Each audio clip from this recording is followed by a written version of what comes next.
एक सूफी फकीर का जीवन पढ़ता था।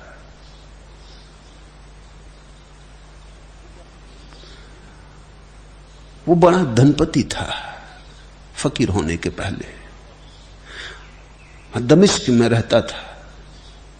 और दमिश्क की जो बड़ी प्रसिद्ध मस्जिद है, जगत प्रसिद्ध मस्जिद है, उसके मन में यह आकांक्षा थी कि वो उस मस्जिद का व्यवस्थापक हो जाए, वो उसके नियंत्रण में चले। वो बड़े सम्मान की बात थी।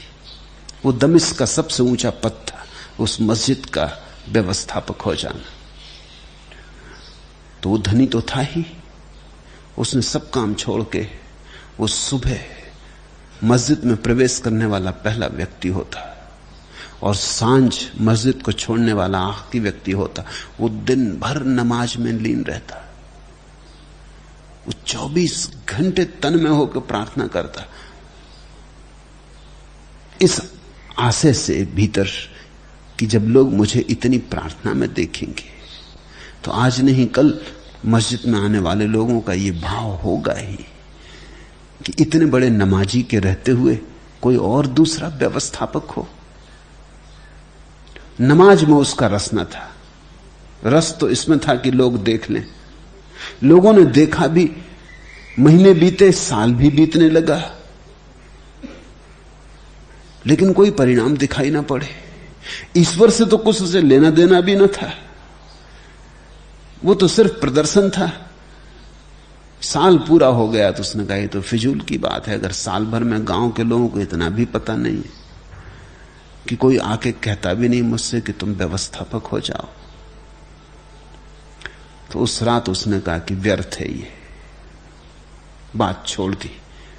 उसने उस रात परमात्मा से प्रार्थना की कि मुझे क्षमा कर। मैंने भी कहा कि व्यर्थ बात में साल भर गंवाया। साल भर अगर तेरे को पाने की प्रार्थना की होती तो शायद तेरे ही दर्शन हो जाते, मगर इन मूढ़ों को कुछ अकल ना आई। मगर मैं भी मूढ़ हूं, मुझे क्षमा कर। उस रात उसने बड़े निष्प्रह मन से प्रार्थना की, उसमें कुछ मांगना थी। वो प्रार्थना करके उठ के द्वार पर आया कि देखा कि गांव के लोग इकट्ठे हो रहे हैं। उसने पूछा मामला क्या है? लोगों ने कहा हम सब ने मिलकर तय किया कि तुम उस मस्जिद के व्यवस्थापक हो जाओ।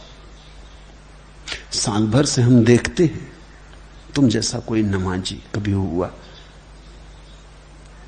वो तो बड़ा हैरान हुआ कि आज तो मैंने छोड़ी आकांक्षा और आज ही आकांक्षा पूरे होने का दिन आ गया।